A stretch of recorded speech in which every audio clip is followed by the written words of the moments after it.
नरेंद्र मोदी जी के नेतृत्व में और राज्य स्तर पर एआईडीएमके के नेता एड़ापाडी जी के नेतृत्व में लड़ा जाएगा।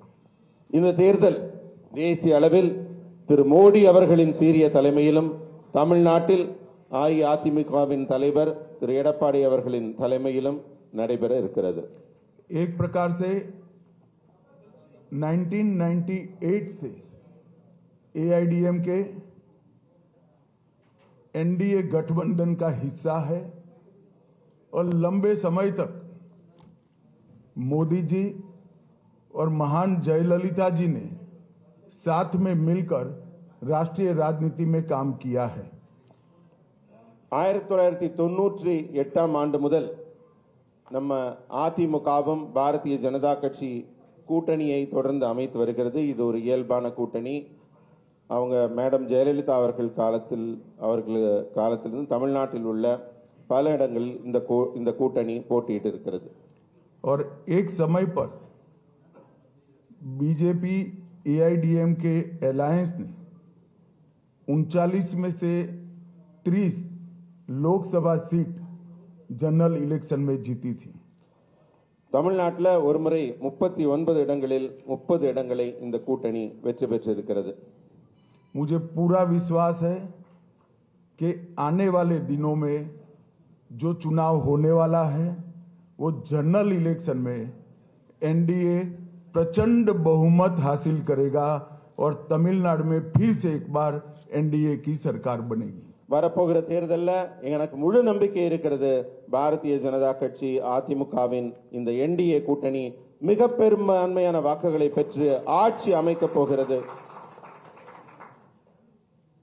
अब बाकी सारी कई बातें मुझे कहनी है, मगर मुझे लगता है आप सवाल पूछ ही लोगे, तब मैं सेशन को क्वेश्चन आंसर के लिए ओपन करता हूं। நீங்க நிறைய விஷயங்கள் பேச வேண்டி இருக்கிறது। அதற்கு முன்னாடி நீங்க எல்லாம் ரொம்ப ஆவலா இருப்பீங்க, நிறைய கேள்விகளை கேட்க வேண்டும் என்று। உங்க கேள்விகளோட தொடங்குகிறோம், அதிலேயே எங்க பதில்கள் எல்லாம் உங்களுக்கு கிடைத்துவிடும்। एडीएमके और भाजपा का ये जो अलायंस का मतलब मिलके राज्य यहाँ पे बनाएंगे क्या पूछ रहे हैं? सरकार, कोएलिशन सरकार। जी, हम साथ में सरकार बनाएंगे। हम चुनाव एड़ापाडी जी के नेतृत्व में लड़ेंगे। நாங்கள் இணைந்துதான் இங்கே ஆட்சி அமைக்க போகிறோம்। அந்த மாதிரி கூட்டணி ஆட்சி தான் நடைபெற போகிறது। திரு எடப்பாடி அவர்களின் தலைமையில் தான் இந்த கூட்டணி நடைபெற போகிறது। एक एक कर पूछिए भाई, ஒவ்வொருவரா கேளுங்க, ஒருத்தரா கேளுங்க, கேள்விகள் ஒருத்தரா व्यक्ति पूछो ना। Sir, what are the sir here? अगर जीतेंगे तो भाजपा के जो एमएलए ना मंत्री बनेंगे क्या पूछ रहे?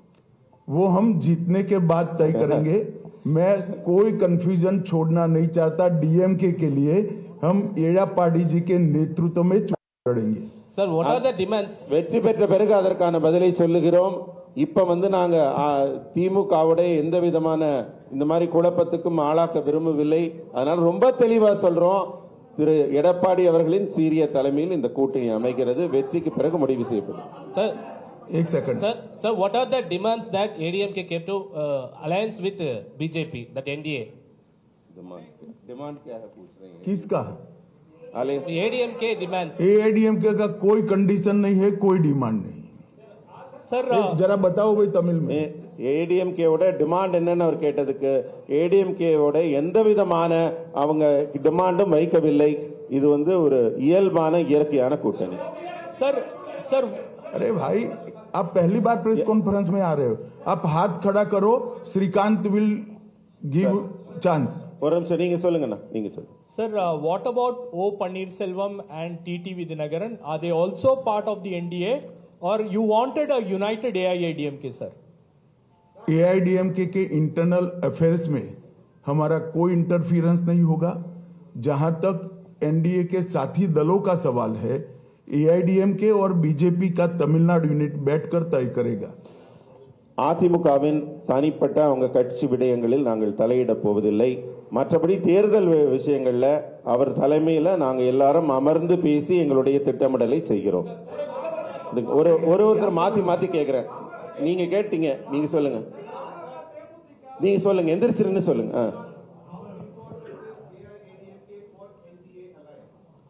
हाउ?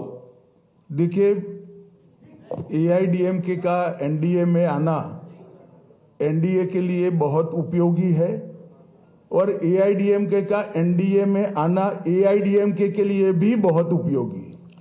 இந்த கூட்டணியில அதிமுக என்டிஏக்குள்ள வருவது அவர்களுக்கும் என்டிஏக்கு அதிமுக வருவதும் இருவருக்குமே வின் வின் சிச்சுவேஷன், இருவருக்குமே பலனளிக்க கூடியது. பின்னாடியிலன்னு சொல்லுங்க சார், சொல்லுங்க, எந்திரிச்சு நில்லுங்க மேடம், சொல்லுங்க, நீங்க சொல்லுங்க.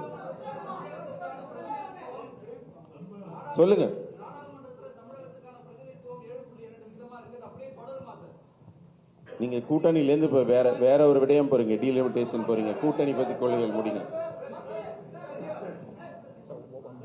அண்ணா, இரண்டு முக்கியமான தலைவர்கள் இருக்கிறாங்க. உள்துறை அமைச்சர் இருக்கிறாங்க, எதிர்க்கட்சி தலைவர் ஐயா இருக்கிறாங்க. தயவு செஞ்சு கேள்வி கேட்கறவங்க எந்திரிச்சு நின்று கை தூக்குங்க. ஏன்னா எல்லாரும் மரியாதை கொடுத்து உங்களுக்கு ஒரு தடவை வந்திருக்கிறாங்க. ஒருத்தர் உட்காருங்கண்ணா, ஒருத்தரை எந்திரிச்சு நில்லுங்க. அவங்க போடுவாங்க, பேசாதீங்க. எந்திரிச்சு एक मिनट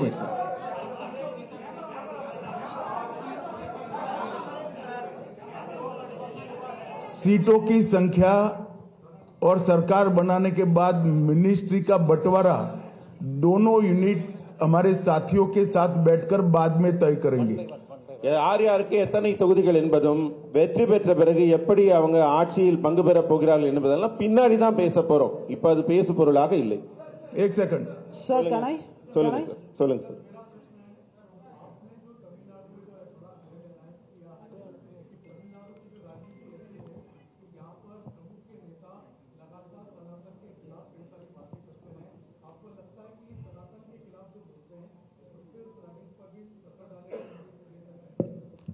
देखिए, अच्छा किया आपने सवाल पूछ लिया.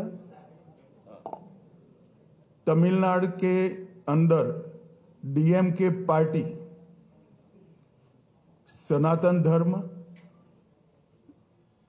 3 लैंग्वेज पॉलिसी और कई ऐसे मुद्दे उठा रही है.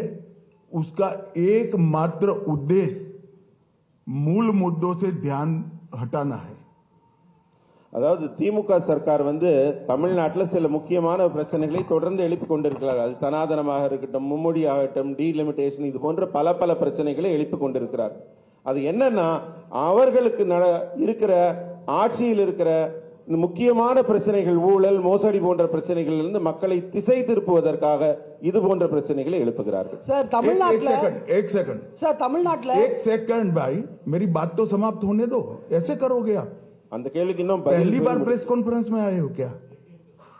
Let me answer. तमिलनाडु का चुनाव आने वाले दिनों में डीएमके सरकार के घनघोर करप्शन, लॉ एंड ऑर्डर का इश्यू, दलितों पर अत्याचार और महिलाओं पर अत्याचार के आधार पर तमिलनाडु की जनता वोट करने जा रही है. வரப்போகிற தேர்தல் எப்படி இருக்கும் என்றால், திமுகவின் மிகப்பெரிய மோசடி ஊழல்கள் பற்றியும், அதே போல சட்டம் ஒழுங்கில் இருக்கிற ஆபத்தை பற்றியும், தலித் மக்கள் மீது தொடுக்கப்படுகிற தாக்குதல்கள் குறித்தும், பெண்கள் குறித்து இருக்கிற ஆபத்து, பெண்கள் மீது தொடுக்கப்படுகிற தாக்குதல் குறித்தும், இது போன்ற திமுகவின் செயலிழந்த தன்மைதான் திமுகவுக்கு இந்த முறை தேர்தலில் மிகப்பெரிய பேசு பொருளாக இருக்கு. डीएमके सरकार ने 39,000 करोड़ के शराब घोटाला, sand mining scam, energy scam, Elcot scam, transport का scam, money laundering scam, nutrition kit scam, free dhoti scam, cash for job, red sand smuggling और मनरेगा स्कैम. इसके अलावा भी बहुत सारे स्कैम का जवाब पहले तमिलनाडु की जनता को देना चाहिए. तमिलनाडु की जनता स्टालिन और उदयनिधि से एक करप्शन का जवाब मांगती है. இந்த தேர்தலில் திமுக மக்களுக்கு பதில் சொல்ல கடமைப்பட்டிருக்கிறது. தமிழகத்தின் முதல்வராகிய ஸ்டாலின் அவர்களும் துணை முதல்வர் உதயநிதி ஸ்டாலின் அவர்களும் இந்த ஊழல் आप स्कैम के नाम पढ़ो. நாம் டாஸ்மாக் ஊழல் முதல்ல இருக்கிறது. டாஸ்மாக் ஊழல் அதுல மிகப்பெரிய மோசடி நடைபெற்றிருக்கிறது. அதே மாதிரி 39,775 கோடி அந்த மோசடி நடைபெற்றிருக்கிறது. அதே மாதிரி மணல் இங்கிருந்து கொள்ளை போகிறது, அது 5,800 கோடி ரூபாய்க்கு மேல் அந்த மோசடி இருக்கிறது. எனர்ஜி மின்சாரம், அந்த நிலக்கரி, இது போன்ற ஊழல்கள் 4,400 கோடி. எல்காட் நிறுவனத்தில் நடைபெற்றிருக்கிற அரசு நிறுவனத்தின் பங்குகள் விற்பனை மூலம் மோசடி 3,000 கோடிக்கு மேல் இருக்கிறது. போக்குவரத்து துறையில் நடைபெற்றிருக்கும் ஊழல் 2,000 கோடிக்கு மேல் இருக்கிறது. பண மோசடி, மணி லாண்டரிங்ல 1000 கோடிகளுக்கு மேலே ஊழல் நடைபெற்றிருக்கிறது. அதே போல ஊட்டச்சத்து கிட்டு வழங்குறதுல 450 கோடி. அதே மாதிரி இலவச வேட்டி சேலை, அரசு வேலைக்காக பணம் பெறுவது, செம்மண் கடத்தல் என்று திமுகவின் மோசடியில மன்ரேகா ஸ்கீம் சொல்ற அந்த கிராமப்புற வேலைவாய்ப்பு திட்டத்துல கூட மிகப்பெரிய ஊழல். ஒரு தனிநபருக்கு கிட்டத்தட்ட 45,000 ரூபாய்க்கு மேலே மோசடி நடைபெற்றிருக்கிறது. இதற்கெல்லாம் பதில் சொல்லும் நிலைக்கு இந்த முதல்வரும் துணை முதல்வரும் மக்களுக்கு பதில் சொல்ல கடமைப்பட்டுள்ளார்கள். பிரதர் ஒரு நிமிஷம், நீங்க எந்த மீடியா இருந்தாலும் சரி ஒருத்தருக்கு வாய்ப்பு கொடுக்க விட உங்க பேரு உங்க மீடியா சொல்லிட்டு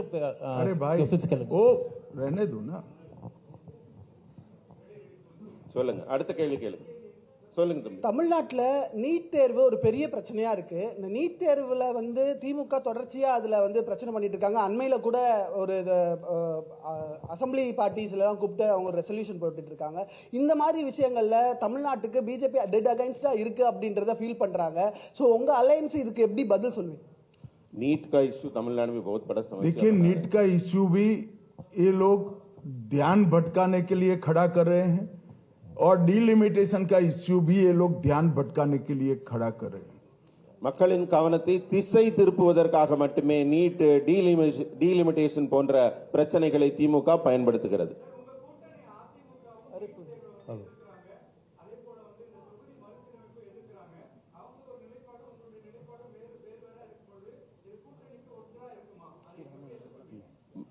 एआईडीएमके का जो स्टैंड है इन दोनों मुद्दों पर अलग है, उनका हटके है, मगर आपका डिफरेंट है. हम बैठकर चर्चा करेंगे और जरूरत पड़ेगी तो there will be a common minimum program. Sir मैं बोल रहा हूँ. नहीं, आप ट्रांसलेशन तो करो, क्यों ऐसा कर रहे हो? ஒரு அதிமுகவுடன் நாங்கள் அமர்ந்து பேச்சுவார்த்தை நடத்தி இருவருக்கும் பொதுவான ஒரு கருத்து ஒத்துசைவு ஏற்படும். அதனால நீங்க பொதுவான கருத்து ஏற்பட்ட பிறகுதான் தேர்தல் இருக்கும். அதனால நீங்க கவலைப்பட வேண்டாம். सर मैं आमोद बोल रहा. सर आमोद காமன், நாங்க ஒரு லிஸ்ட், ஒரு common minimum program, common consensus உருவாக்கப்படும் ரெண்டு கட்சிக்கும் இடையில. அடுத்து நாங்க பதில் சொன்ன பிறகு கேள்வி கேளுங்க. Wait for us to complete please. Shrikant ji, आप जवाब लिखो मेरा, ऐसे नहीं होता है. नहीं, पूरा नहीं நீங்க वो बीच में बोलने लग गए तो न मत सुनो. நான் கேள்வி பதில் சொல்லி முடிச்ச பிறகு கேள்வி கேளுங்க. பதில முழுமையா வாங்குங்க. then you ask question. you should take the reply properly. Sir sir sir मैं आमोद. मैंने नीट के बारे में ही कहा, शायद आपने सुना नहीं. நீங்க சொல்லுங்க. सर मैं ट्रांसलेशन तो कर. நான் நீட்டை பத்தி தான் உங்களுக்கு சொன்னேன். திரும்ப நீங்க அதுக்கு அதே கேள்வி கேட்கறீங்க. அதுக்கான பதில் சொல்லி ஆகிவிட்டது. பொதுவான கருத்து ஒத்துசைவு வந்த பிறகுதான் நடக்கும். सर मैं आमोद बोल रहा हूँ. आपने एक विषय कहा कि तमिलनाडु में करप्शन बड़ा इशू है, लेकिन उसको काउंटर करने के लिए बार बार भाषाई और डिलिमिटेशन का विषय लाया जा रहा है. कैसे काउंटर करेंगे? हम जो जनता के असली मुद्दे हैं उसको लेकर जनता के बीच में जाएंगे और मैं मानता हूं कि तमिलनाडु की जनता असली मुद्दों को जानती है और डीएमके से जवाब भी चाहती है. நான் தமிழ்நாடு மக்களை சந்திக்கும் போது தமிழ்நாடு மக்களின் உண்மையான பிரச்சனைகளை, அவங்க எந்த துன்பத்தில் இருக்காங்களோ அதை எடுத்துட்டு போவோம். மக்களுக்கும் மிக நன்றாக தெரியும் அவங்க பிரச்சனை என்னவென்று. அதனால மக்கள் பிரச்சனைகளை இந்த தேர்தலில் முன்னிறுத்துவோம். திமுக அவங்கள மாதிரி மடை மாற்ற மாதிரி கவன திருப்பு வேலைகளில் நாங்கள் ஈடுபட மாட்டோம். நேரடியான மக்கள் பிரச்சனைகளில் ஈடுபடுவோம். சொல்லுங்கண்ணா. சார்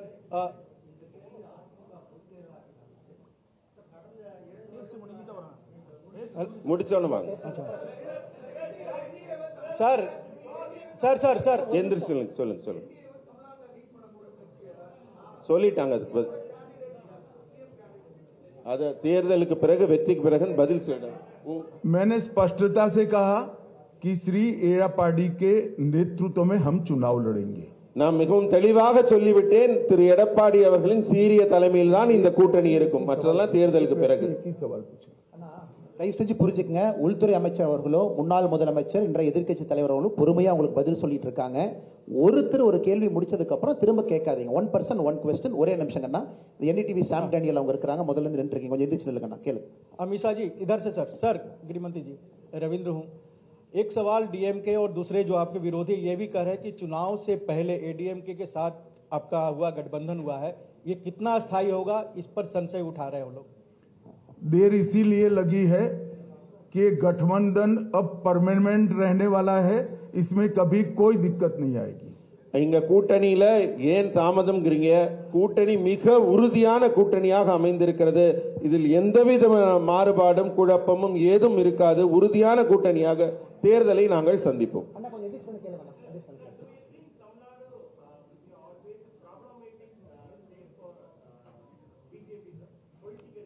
जरा भी नहीं।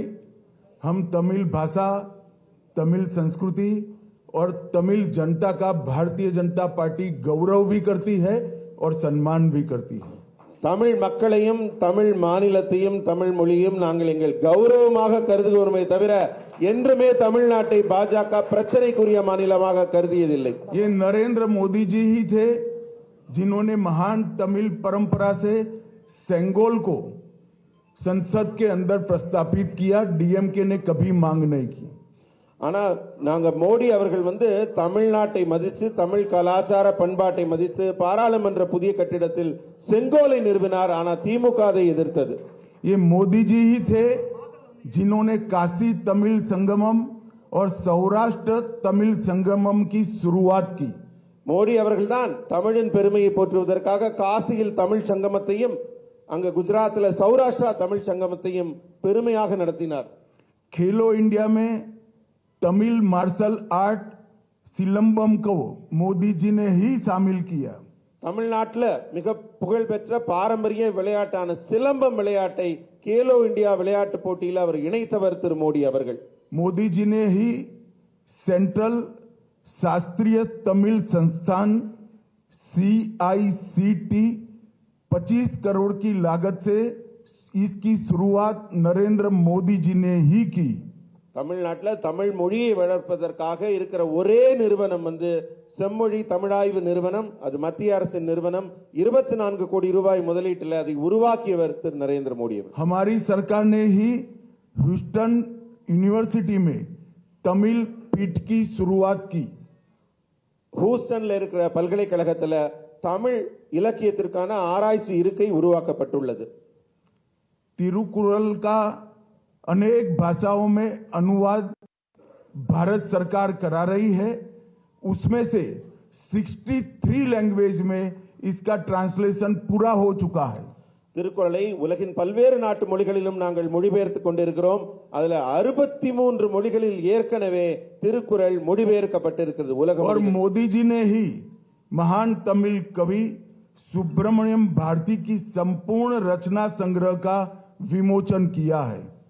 நம்ம புகழ்பெற்ற தமிழ் கவிஞர் சுப்பிரமணிய பாரதி அவர்களின் ஒட்டுமொத்த படைப்பும் அவருடைய அத்தனை படைப்பையும் புத்தகங்களாக நூல்களாக வெளியிட்டிருப்பவர் திரு மோடி அவர்கள். IAS और IPS की ऑल इंडिया सर्विस की एग्जाम तमिलनाडु के युवा नरेंद्र मोदी जी के प्रधानमंत्री बनने के बाद ही तमिल लैंग्वेज में ये एग्जाम दे सकते हैं। डीएमके की सरकारें जब भी थी केंद्र में उन्होंने इसकी शुरुआत नहीं करी। இன்றைக்கு பொது தேர்வுகள் எழுதுகிறாங்க. IAS IPS போன்ற தேர்வுகள் எல்லாம் இன்றைக்கு தமிழ் இளைஞர்கள் தமிழில் எழுத முடிகிறது. ஆனா மத்தியில் திமுக ஆட்சியில் இருந்த போது இந்த தமிழில் எழுதக்கூடிய இந்த நிலை கிடைக்கவில்லை, இருக்கவில்லை. मोदी जी ने ही CAPF के पेपर्स तमिल भाषा में उपलब्ध कराने का काम किया। पहले सिर्फ अंग्रेजी और हिंदी में ही पेपर्स दिए जाते थे। மத்திய ஆயுத காவல் படைக்கான தேர்வுகளிலும் இதே நிலைதான் இருக்கிறது. இப்ப தமிழ்லையும் இந்திய மொழிகள் பல மொழிகளில் எழுத முடியுது. ஆனா இதற்கு முன்பு திமுக இருந்த கூட்டணி ஆட்சியில் இருந்தபோது வெறும் இந்தி மற்றும் ஆங்கிலத்தில் மட்டும்தான் எழுதும் நிலை இருந்தது. और जहां जहां भारतीय जनता पार्टी की NDA की सरकारें हैं वहां मेडिकल और इंजीनियरिंग के कोर्स का लोकल लैंग्वेजेस में ट्रांसलेशन हो चुका है, पढ़ाई की व्यवस्था की है। मैं 3 साल से मांग कर रहा हूं, स्टालिन जी मेडिकल और इंजीनियरिंग की पढ़ाई तमिल में नहीं कराते हैं। எங்கெல்லாம் என்டிஏ ஆட்சி நடக்கிறதோ அங்கெல்லாம் மெடிக்கல் மற்றும் இன்ஜினியரிங் படிப்பிற்கான பாட புத்தகங்கள் அந்த பிராந்திய மொழியில் அவங்க தாய் மொழியில மொழிபெயர்க்கப்பட்டு அவங்க எல்லாம் படிக்கிறாங்க, உயர்கல்வி படிக்கிறாங்க. நான் 3 ஆண்டுகளாக தமிழகம் வரும்போது தமிழக முதல்வராக இருக்கும் ஸ்டாலினிடம் திரும்ப திரும்ப சொல்லுகிறேன், தமிழில் நீங்க மருத்துவம் மற்றும் உயர்கல்வி பொறியியல் படிப்பை பாட புத்தகங்களை உருவாக்குங்கள் என்று. ஆனா இதுவரை அந்த வேலை நடைபெறவில்லை. और मैं आज तमिलनाडु की जनता को पूछने आया हूं, डीएमके ने तमिल भाषा के लिए क्या किया, वो जरा डीएमके तमिलनाडु की जनता को बता दे। நான் கேட்கிறேன், திமுக இதுவரை தமிழ் தமிழ் என்று சொல்கிறார்களே, தமிழ் மொழியின் வளர்ச்சிக்காக என்ன செய்திருக்கிறார்கள் என்பதை தமிழக மக்களிடம் பட்டியலிட முடியுமா? हो गए आपका सवाल, सिट डाउन। சார், பாஜகவினுடைய மாநில தலைவர் மாற்றப்பட்ட பிறகுதான் அதிமுக தேசிய ஜனநாயக கூட்டணி இணைந்திருக்கா? ஏன்னா 2023 வெளியேறும் பொழுது மாநில தலைவருடைய குற்றச்சாட்டை முன் வச்சு தான் வெளியே போயிருந்தாங்க. இத பாஜக தலைமை எப்படி பாக்குது? एडीएमके ने अभी तक ना अलायंस में शामिल नहीं हुआ, क्योंकि वो स्टेट प्रेसिडेंट को बदलाव होने के बाद ही आने के लिए ये जरा भी सच बात नहीं। आज भी अन्नामलाई स्टेट प्रेसिडेंट है। அதாவது இது கொஞ்சம் கூட உண்மை இல்லை. ஏன்னா இன்றும் திரு அண்ணாமலை அவர்கள் தான் இங்கே மாநில தலைவராக உங்கள் முன் அமர்ந்திருக்கிறார். That is why he is sitting with me. அதனாலதான் அவர் என் பக்கத்துல இங்க அருகில் அமர்ந்திருக்கிறார். இதுல உண்மை இல்லை.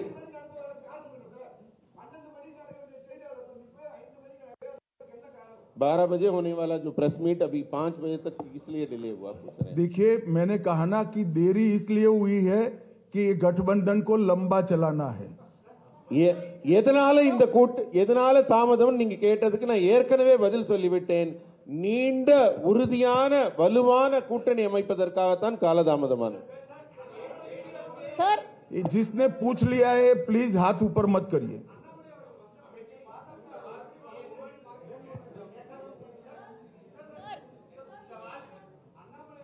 भाई आप किसी को बताओ ना, कौन पूछेगा? நீங்க சொல்லுங்கம்மா, லேடி பின்னாடில சொல்லுங்க. இருங்க ஒரு நிமிஷம் தம்பி வேல்முருகன், நீங்க நிறைய கேட்டீங்க. நீங்க